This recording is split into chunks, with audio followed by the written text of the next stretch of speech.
Très bien. Donc, j'espère que la démarche elle est claire. Maintenant, on va enchaîner avec le deuxième exercice. Donc, exercice 2.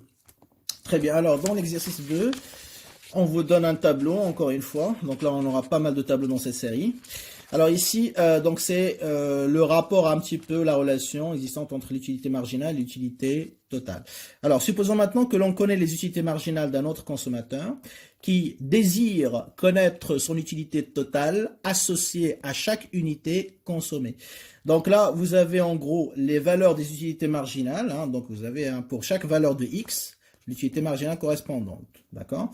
Maintenant, qu'est-ce qu'on vous demande? De chercher les valeurs des utilités totales. Donc on cherche l'utilité totale. Les valeurs d'utilité marginale, ils sont là. Très bien. Alors comment je vais procéder? Alors bien sûr, on a les formules donc pour calculer donc l'utilité totale, etc. Mais là, je pense que pas besoin de se compliquer la tâche. Pourquoi pas? Tout simplement parce que, premièrement, qu'est-ce que je remarque? Delta x est égal à 1. Donc, chaque fois, je rajoute 1 ici, vous voyez, plus 1, plus 1, plus 1, etc. Donc, delta x est égal à plus 1. Donc, déjà, ça veut dire que l'utilité marginale est égale à delta u total. OK? Voilà. Donc, je n'ai pas besoin de faire la... Vous voyez, vous vous rappelez la formule un petit peu qui est égale à, par exemple, l'utilité totale finale est égale à l'utilité totale initiale plus utilité marginale fois delta x. Donc, pas besoin de se compliquer la tâche parce qu'on a delta x qui est égal à plus 1. L'utilité marginale, c'est la variation de l'utilité totale. OK. Ce qui implique, bien sûr, donc, bon, je vais développer ici. Donc, on a delta x est égal à 1. Plus 1, bien sûr, ce qui implique que l'utilité marginale est égale à la variation de l'utilité totale. Et donc, si je crie ça, ça veut dire que l'utilité marginale de xi est égale à l'utilité totale de i moins l'utilité totale précédente, i moins 1. D'accord? Très bien. Donc, si je voudrais avoir une utilité totale, i, ok, qu'est-ce que je fais? Bah, est égal à quoi? C'est l'utilité marginale, ok, de i, c'est-à-dire xi, plus l'utilité totale de i moins 1, c'est-à-dire xi moins 1. C'est la même chose. Donc ça veut dire quoi? Ça veut dire que pour avoir l'utilité totale d'une valeur de xi, donc ça aussi c'est xi, si vous voulez, xi, eh bien je prends l'utilité marginale de cette valeur et je lui rajoute quoi? L'utilité totale précédente, de la valeur précédente, tout simplement. Et donc je crois qu'avec le tableau, donc on peut aller plus vite. Alors, qu'est-ce qu'on a dans le tableau? Donc là, par exemple, je vais partir, donc on a x0, d'accord? Avec, bien évidemment, donc lorsque x est égal à 0, en général, donc xi, je vais écrire là. Alors, si x est égal à 0, en général, l'utilité totale, bien sûr, est égale à 0. Je ne consomme rien, donc je ressens aucun plaisir, aucune satisfaction. D'accord? Donc, ça veut dire quoi? Ça veut dire que pour la première valeur ici, d'accord, ce tableau-là, je ne sais pas ce que c'est visible, voilà. Donc ici, si je rajoute la ligne pour l'utilité totale de xi, donc là, ici, je vais marquer 0, n'est-ce pas? Très bien. Alors, qu'est-ce que je dois calculer en premier ici? L'utilité totale de x est égale à 1. Donc, pour x est égal à 1, à quoi est égale cette utilité totale? Eh bien, pour avoir cette utilité totale, donc j'applique la formule que je viens de trouver, est égale à quoi? Est égale à l'utilité totale précédente, c'est-à-dire de x est égal à 0. Qu'est-ce qui précède 1? Avant 1, qu'est-ce que j'ai? 0. Donc, je prends l'utilité totale de 0, qui est égale à 0. Qu'est-ce que je lui rajoute? L'utilité marginale de cette valeur que je cherche à calculer est égale à 15, c'est-à-dire pour x est égal à 1, l'utilité marginale est égale à 15. Donc, je mets 0 plus 15, ça fait 15. OK? Et je continue. Donc, maintenant, à quoi est égale l'utilité totale de x est égale à 2?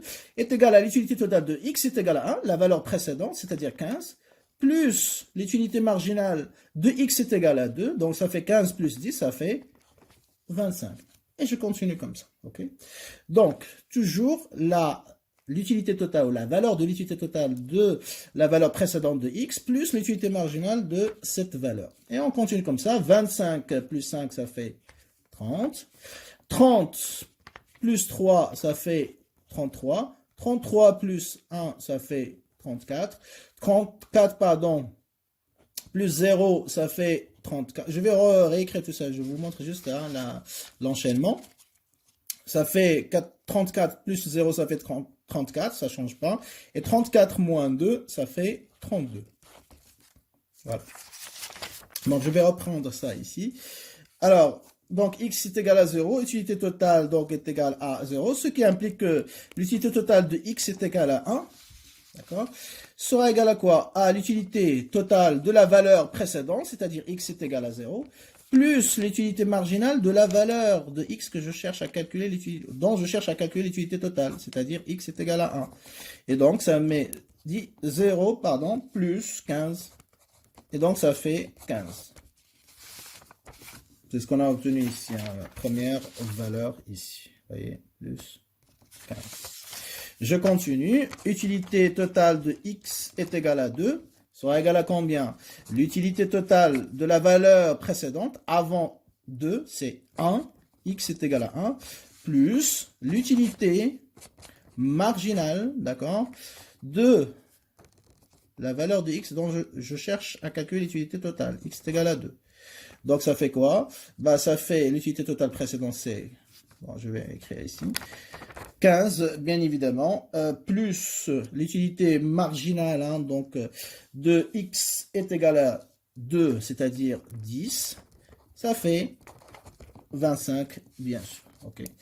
On continue comme ça. L'utilité totale de x est égale à 3. C'est l'utilité totale de x est égale à 2, précédente, plus... l'utilité marginale de x est égale à 3. Donc, la valeur précédente qu'on a trouvée, c'est 25. Vous voyez, c'est un calcul qui est lié. Donc, si vous vous trompez dans la première valeur, bah, tout le reste va être faux, forcément. Donc, il faut être attentif. Donc, 25 plus 5, ça fait 30. Et on continue comme ça. Hein, donc, comme j'ai dit, hein, l'utilité totale de x est égale à 4 sera égale à quoi? Bah, l'utilité totale de x est égale à 3, précédente, plus l'utilité marginale de x est égale à 4. Donc, ça fait 30, bien évidemment. Plus 3, ça fait 33. Voilà. Et donc, on continue comme ça. Hein, donc, pas la peine de réécrire tout ça, je crois que vous avez compris la démarche. Après 33, hein, vous voyez, hein, donc j'ai obtenu ici, plus 1, bien sûr, ça fait 34. 34 plus 0, ça fait 34. 34 moins 2, ça fait 30. 30. Okay. Très bien. Voilà un petit peu, à partir des valeurs de l'utilité totale, je peux en déduire les valeurs de les valeurs de l'utilité ou des utilités marginales, je peux en déduire les valeurs d'utilité totale. Comme d'ailleurs, si on me donne les valeurs des utilités marginales, je peux calculer sur cette base les valeurs de l'utilité marginale. Ok? Très bien. Donc ce qu'on vient de faire, c'est valable lorsque delta x est égal à plus 1. Donc, c'est un cas particulier. Okay. Donc, si delta x est différent de 1, donc ça va demander plus de travail que ce qu'on vient de faire. Donc, il faut appliquer les formules qu'on avait développées pendant le cours et les TD d'application. D'accord? Mais on aura l'occasion de revenir sur ça dans le dernier exercice de cette série. D'accord? Très bien. Alors, pour l'interprétation, donc je crois que maintenant vous avez compris le principe. Donc, le chiffre qui représente l'utilité totale ici, donc ça représente la satisfaction de plusieurs unités ensemble. Donc là, bien sûr, pour x est égal à 1, donc il y a une seule unité. Donc, il n'y a pas de souci. Mais pour x est égal à 2, donc le chiffre 25, ça ne représente pas la deuxième unité. Ça représente les deux unités. Donc, la première plus la deuxième. Pareil ici, hein, donc lorsque j'écris 30, 30 ne représente pas la satisfaction de la troisième unité, mais des trois unités ensemble. La première plus la deuxième plus la troisième. Et ainsi de suite. Ok. Très bien. Alors, maintenant, passons au troisième exercice. Alors, exercice 3.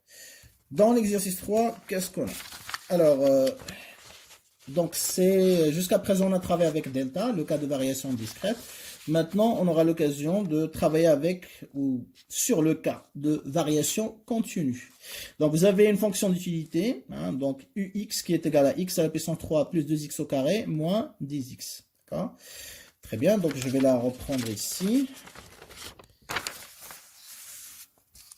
Alors, u de X, vous avez bien remarqué ici que j'ai mis uniquement une seule variable, mais on va voir dans l'autre exercice qu'on peut avoir plusieurs, enfin deux variables en général, hein, parce qu'on a supposé qu'il y a deux biens en économie dans le modèle standard. Mais là, on va travailler uniquement sur une seule variable. Donc, x à la puissance 3 plus 2x au carré, pardon, c'est moins, c'est pas plus, donc moins 10x. Ok? Voilà notre fonction, très bien. Alors, je mets ça de côté. La première page, on a terminé avec ça.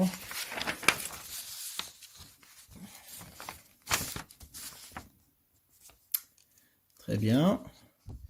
Donc, je vais juste peut-être, voilà, que ce soit plus clair, plus visible pour vous. Alors, la satisfaction, enfin calculée, pardon, la satisfaction procurée par 3 unités du bien X, la satisfaction de la troisième unité, le supplément de satisfaction procuré par la cinquième unité, et la satisfaction quand la dernière unité consommée est la sixième. Est-ce que la loi d'étude marginale est vérifiée, etc. Et là, vous avez utilité marginale. Donc, on va revenir là-dessus sur question par question, d'accord, pour gagner du temps. Alors, premièrement, donc, on me demande de calculer la satisfaction procurée par 3 unités du bien X. Donc, satisfaction, ok, de combien? 3 unités du bien X, c'est-à-dire 3 unités ensemble. D'accord? La première plus la deuxième plus la troisième. Donc, ça veut dire ici, hein, satisfaction des 3 unités ensemble. Donc là, je vais travailler avec quoi? Bien sûr, avec l'utilité totale. D'accord? Ici, qu'est-ce qu'on me demande de calculer? La satisfaction de la troisième unité. Donc, troisième unité. Donc, je vais travailler avec quoi? Avec l'utilité marginale. Ok. Alors, l'expression de l'utilité totale, je l'ai déjà. Hein, donc, c'est fourni par l'énoncé.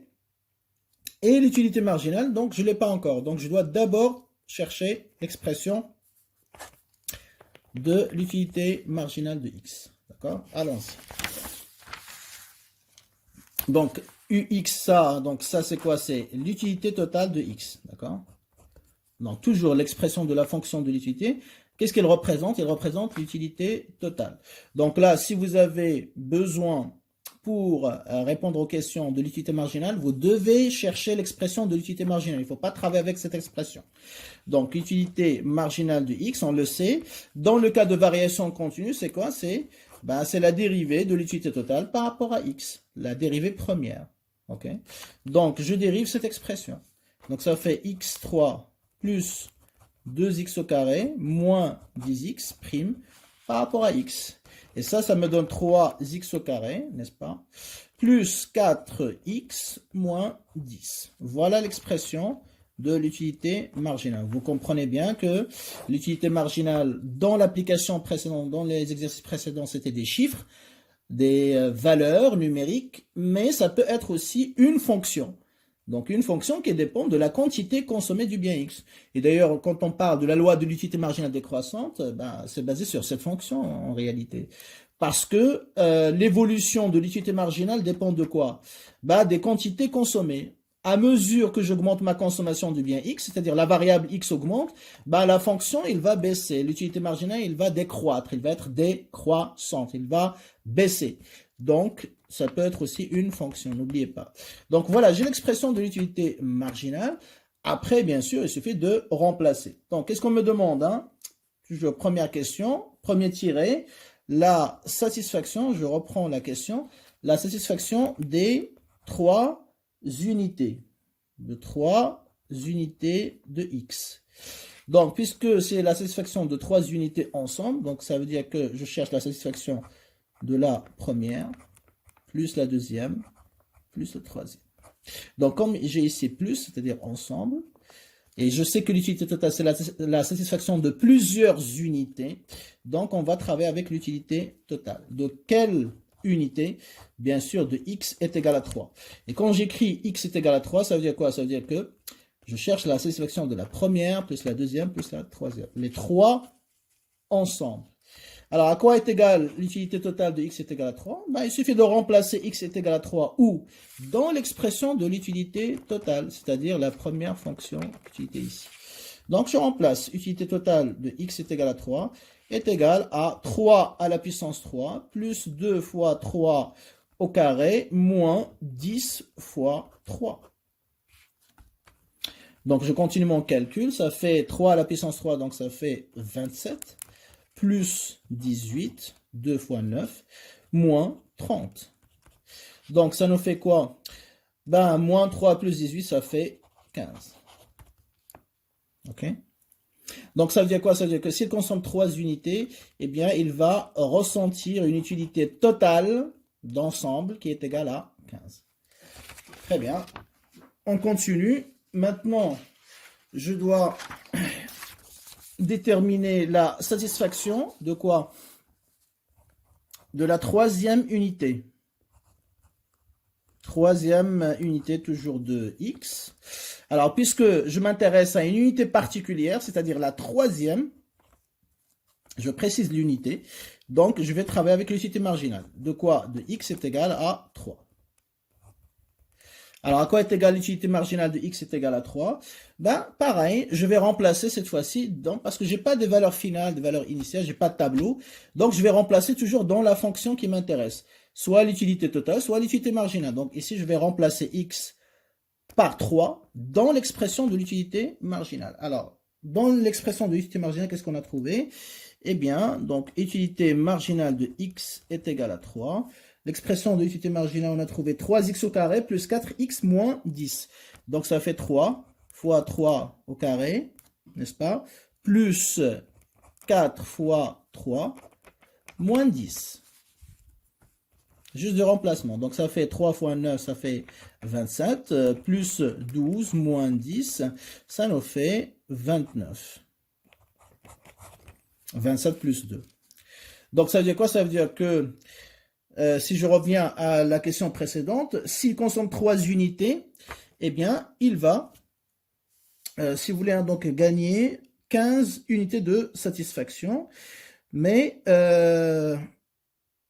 s'il consomme la troisième unité, c'est seulement 29. Alors, pour la troisième, tout à l'heure, donc on a dit...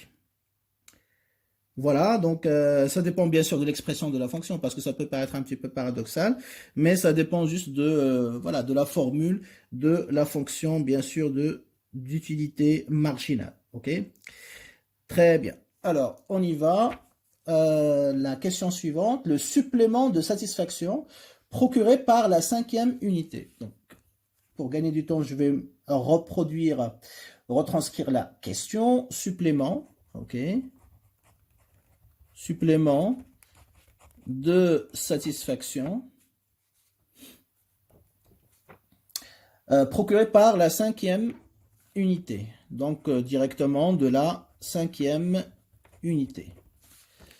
Supplément de la satisfaction, c'est-à-dire utilité, de la cinquième unité. Donc là, encore une fois, bien sûr, hein, donc c'est l'utilité marginale. Pourquoi? Parce que je ne m'intéresse pas aux 5 unités ensemble, mais seulement à la cinquième, c'est-à-dire la dernière unité. Donc, je vais travailler avec l'utilité marginale de quoi? De la cinquième, c'est-à-dire x est égal à 5. Et donc là, je remplace, pareil, comme pour x est égal à 3.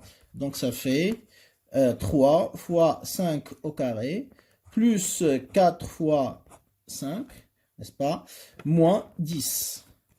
Donc 3 fois 5 au carré, donc ça fait 3 fois 25, ça fait 75, plus 20, moins 10. Et donc là, j'aurai 20 moins 10, ça fait 10, plus 75, ça fait 85. Voilà, s'il consomme la cinquième unité, bah, le supplément d'utilité qu'il obtiendra, c'est égal à 85. OK? Très bien. Alors, dernier calcul ici dans cette première question, c'est la satisfaction. On vous demande de calculer la satisfaction. De quoi? Quand la dernière unité consommée est la sixième. La satisfaction de la dernière unité. Donc la dernière unité, c'est-à-dire la sixième ici. Donc là, pareil, la dernière unité, donc c'est un mot-clé pour l'utilité marginale. Donc vous travaillez avec l'utilité marginale de combien? Bah, la dernière unité, c'est-à-dire c'est la sixième. Donc x est égal à 6. Alors, à quoi est égal? X est égal à 6. Je remplace toujours 6 au carré plus 4 fois 6, moins 10. Donc ça fait 6 au carré, donc c'est 36 fois 3, donc ça fait 108, plus 24, moins 10. N'est-ce pas? Très bien. Donc là, ça nous fait 24 moins 10, ça fait 14. Ok, plus 108, ça fait 122. Voilà, je fais le calcul au fur et à mesure. 122. Très bien. Voilà un petit peu comment, vous voyez, hein, donc c'est à peu près le même principe. Juste qu'avec le tableau, je fais voilà, la différence entre les valeurs finales moins les valeurs initiales. Et ici, je fais du remplacement ou dans l'expression de l'utilité marginale. Donc, le plus important au jour de l'examen, c'est savoir qu'est-ce qu'on vous demande. Hein. Est-ce qu'on vous demande de calculer l'utilité totale ou est-ce que c'est l'utilité marginale? Donc, si vous répondez correctement à cette question, le reste, vous voyez, mathématiquement, c'est pas très compliqué. OK? Très bien. Alors, on continue. Deuxième question. Toujours dans cet exercice 3. Est-ce que la loi de l'utilité marginale, donc ça, faites attention aux abréviations, hein, chaque fois dans le cours je l'ai expliqué, et il y a des étudiants parfois qui ne font pas attention, et donc là ils commencent à me poser la question, mais c'est quoi LUMD, etc. Ben, si tu connais pas ça, ça veut dire que c'est ton problème. Donc c'est toi qui n'as pas bien révisé ou tu n'étais pas présent quand j'expliquais. Donc ça, c'est la loi de l'utilité marginale décroissante. Donc les abréviations aussi, faites attention parce que ça peut être posé dans les questions d'examen. Et donc si tu ne connais pas l'abréviation, tu ne comprendras pas la question. Et pourtant, c'est une question facile. Voilà. Tout le monde connaît la loi de l'utilité marginale décroissante, mais si tu ne sais pas l'abréviation, tu risques de rater la réponse. Donc, est-ce qu'il est vérifié? Démontré. D'accord? Très bien. Alors, la loi de l'utilité marginale décroissante, ici, est-ce qu'elle est vérifiée? Alors, est-ce que j'ai un tableau ici avec les valeurs? Ben non, j'ai pas de tableau, mais ce que je peux remarquer, c'est quoi? C'est que j'ai une fonction d'utilité marginale, n'est-ce pas? Qu'est-ce qu'il me dit la loi de l'utilité marginale décroissante? Il me dit que donc la loi de l'utilité marginale décroissante est vérifiée de manière générale, quel que soit le cas, variation discrète, variation continue. Loi de l'utilité marginale décroissante vérifiée si et seulement si l'utilité marginale est décroissante. Voilà, c'est ça la définition générale. Donc c'est ça qui m'intéresse, c'est ça que je dois étudier. Est-ce que l'utilité marginale baisse ou pas? Alors ici, j'ai l'expression de l'utilité marginale, c'est-à-dire, on a dit 3x au carré plus 4x moins 10. Très bien. Donc comment je pourrais savoir est-ce que l'utilité marginale est décroissante? À partir de l'expression de l'utilité marginale. Ben, on sait qu'une fonction est décroissante lorsque sa dérivée première est, comment? Négative. S'il est positif, la dérivée première, il va être croissante. Donc ici, on a une fonction qui est décroissante. Donc ça veut dire quoi? Sa dérivée première, bien sûr, par rapport à x, elle est négative. Donc autrement dit, si je voudrais voir est-ce qu'elle est décroissante ou pas, je regarde le signe de quoi? De sa dérivée première. Si elle est négative, donc elle est décroissante, donc la loi elle est respectée. Si la dérivée première est positive, donc l'utilité marginale est croissante et la loi n'est pas vérifiée, n'est pas respectée. Voilà un petit peu la démarche à suivre. Donc dans tous les cas, qu'est-ce qu'on doit calculer? On a l'utilité marginale, donc on doit calculer sa dérivée première. Et après on va étudier son signe. Allons-y. Donc l'utilité marginale de, prime, bon je vais réécrire. L'utilité marginale prime par rapport à x est égal à quoi? Ben, je reprends l'expression de l'utilité marginale, 3x au carré plus 4x moins 10 prime par rapport à x. Ok? Ben là, c'est une dérivée facile parce que vous avez plus et moins. Donc là, tout ça, c'est 0, bien sûr, une constante. Il vous reste à dériver ça. Ça laisse 2 fois 3, ça fait 6x. X prime, c'est 1 fois 4, ça fait...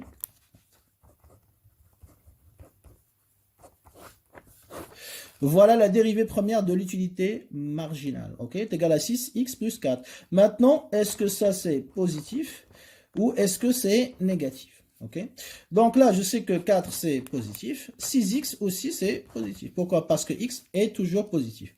Donc, puisque donc x est soit supérieur ou égal, donc soit elle est égale à 0, soit elle est supérieure strictement. Et 4, bien sûr, supérieur strictement à 0. Donc, l'utilité marginale, x, donc prime par rapport à x, elle est bien sûr positive. Donc, ce qui implique quoi? Que l'utilité marginale, elle est comment? Elle est croissante. Donc, s'il est croissante, est-ce que la loi de l'utilité marginale décroissante, est-ce qu'elle est vérifiée? Bien sûr que non. Hein. Donc, elle n'est pas respectée parce qu'il faut qu'il soit décroissante. D'ailleurs, son nom, hein, la loi de l'utilité marginale décroissante. Donc, s'il est croissant, ça veut dire qu'il n'est pas respecté. Et donc là, je viens ici, je dis la loi de l'utilité marginale décroissante, la loi de l'utilité marginale décroissante, non vérifiée ou non respectée. Voilà. Donc, si vous avez juste un tableau pour récapituler, vous regardez les chiffres, est-ce qu'ils baissent ou pas? Donc là, c'est facile. Si vous avez une fonction, pardon, d'utilité marginale, comme dans ce cas-là, variation continue, vous devez dériver l'expression de l'utilité marginale et regarder son signe, est-ce qu'il est positif? Non vérifié. S'il est négatif, donc vérifié. Très bien. Alors, dernière question pour terminer sur cet exercice. Donc, vous avez des expressions de l'utilité, hein, donc totale, et on vous demande de calculer l'utilité marginale des biens X, Y et Z. Voilà, donc c'est du calcul, hein, c'est une sorte de révision pour les dérivés, rien de plus. Hein, donc il n'y a pas de, je dirais, d'explication économique à ça, c'est juste du maths en quelque sorte. Donc on va le faire quand même rapidement. Alors ça c'est la troisième question. Donc j'ai la première fonction qui est égale à 3x plus 5y à la puissance 1 sur 4. Ok, calculer l'utilité marginale de x. Ok, calculer l'utilité marginale de x. Donc là, on applique le principe de dérivée partielle. Donc même si j'ai deux variables x et y, je vais considérer l'autre variable comme une constante. Donc ça, c'est la constante. Et je vais dériver par rapport à x, bien sûr. Donc ça fait 3x plus 5y 1 sur 4, n'est-ce pas? Tout ça prime par rapport à x. Donc, puisque je dérive par rapport à x, donc ça veut dire que l'autre variable y ici, c'est une constante. D'accord? Très bien. Alors, je vais dériver. Donc, ça, c'est, pour le rappel, c'est une dérivée de type u à la puissance n, comme x à la puissance n. Donc, une fonction à la puissance n est égale à quoi? La dérivée, donc prime, est égale à petit n fois u prime fois u à la puissance, pardon. C'est pas ici, hein, donc n moins 1, bien sûr.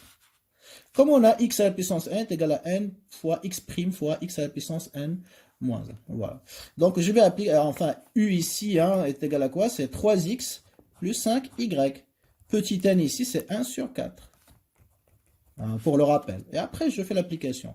Donc u1 mx, je vais dériver par rapport à x, est égal à quoi? Petit n, donc c'est 1 sur 4, n'est-ce pas?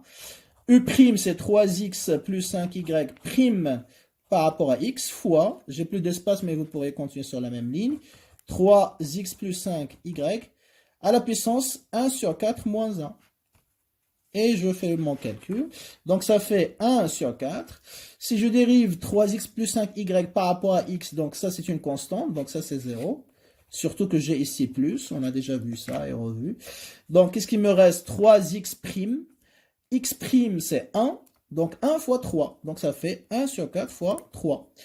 Et là, ça fait 3x plus 5y. Il va me rester 1 sur 4 moins 1. Ça fait 1 moins 4. Ça fait moins 3 sur 4.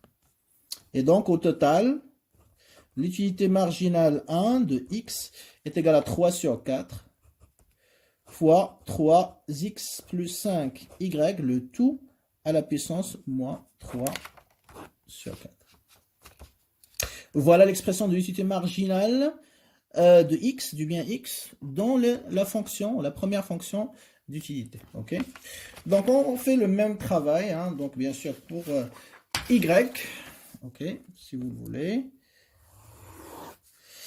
Alors u1 my sera égal, pareil, même expression. Donc on a 3x plus 5y, le tout à la puissance 4. Donc tout ça prime par rapport à y. Donc ce qui va changer, c'est que maintenant, y devient la variable et x, c'est la constante. Voilà. Et j'applique la formule. Donc ça fait quoi? Petit n, pareil, fois 3x plus 5y prime par rapport à y, fois 3x plus 5y à la puissance 1 quart moins 1. Donc, c'est toujours la même formule. Ça fait 1 quart. Ça, donc, on a dit x, c'est la constante, donc c'est 0. Sa dérivée première est égale à 0. Qu'est-ce qu'il me reste? Y', c'est 1 fois 5. Donc là, je vais multiplier par 5. Et là, il va me rester 3x plus 5y à la puissance 1 quart moins 1. Ça fait aussi moins 3 sur 4. Et donc, au total, ça fait 5 4 fois 3x plus 5y à la puissance moins 3 sur 4. Donc, c'est ça l'utilité marginale du bien y. Donc, même principe. Ok. Dérivée partielle, bien sûr. Très bien. Alors, on a une deuxième fonction d'utilité. On va faire ça aussi. Donc, l'utilité de marginale de x. Donc, pareil, c'est l'utilité, c'est la dérivée de 3x 1 tiers, ok, fois 4y à la puissance 1 demi, ok, prime, voilà, par rapport à x, ok. Très bien, dérivée partielle toujours, donc tout ça c'est une constante, mais tout à l'heure, hein, donc j'avais dit, hein, j'avais mis ça, enfin la dérivée première de ça c'est 0, parce que j'avais plus et moins, mais ici je peux pas faire 0, c'est multiplication, donc je garde la constante et je dérive par rapport à x. Donc ça fait quoi? Bah par rapport à x, donc ça fait 4y à la puissance 1 demi, n'est-ce pas? Je sors la constante, hein, il va sortir comme ça, parce que je dois la garder à la fin. Et je vais dériver 3x à la puissance 1 tiers prime par rapport à x, pour faciliter le travail. Donc ça fait 4y à la puissance 1 demi. 3, il va rester, ok. Ici, j'ai 1 tiers, ok. Je dérive x à la puissance 1 tiers, ça fait 1 tiers fois x prime, c'est 1, fois x à la puissance 1 tiers moins 1. Donc je vais un peu plus vite ici, moins 2 tiers, on a déjà expliqué. Donc, je simplifie par 3. Qu'est-ce qui reste? 4. Et là, je respecte l'ordre. Donc, je vais commencer par x moins 2 tiers, fois y à la puissance 1 demi. Voilà mon utilité marginale. OK? Très bien. On termine sur l'utilité marginale de y. Pareil, le même principe. Je vais un peu plus vite sur ça parce que on a déjà fait ça. Et je crois que la méthode elle est claire par rapport à y, n'est-ce pas? Très bien, donc ici c'est la constante. Je vais travailler par rapport à y. Donc ça veut dire quoi? Je vais faire sortir la constante ici, 3x à la puissance 1 tiers, et je laisse à l'intérieur à la puissance y à la puissance 1 de mes primes par rapport à y. Et je fais ma dérivée, donc ça c'est une constante aussi, ça ne change pas, ça fait 4, 1 demi, y' c'est 1, y à la puissance moins 1 demi. Et donc là, je simplifie par 2, il me reste 2 ici, fois 3, ça fait 6. X 1 tiers, je respecte l'ordre. D'abord x et après y. Et voilà l'utilité marginale.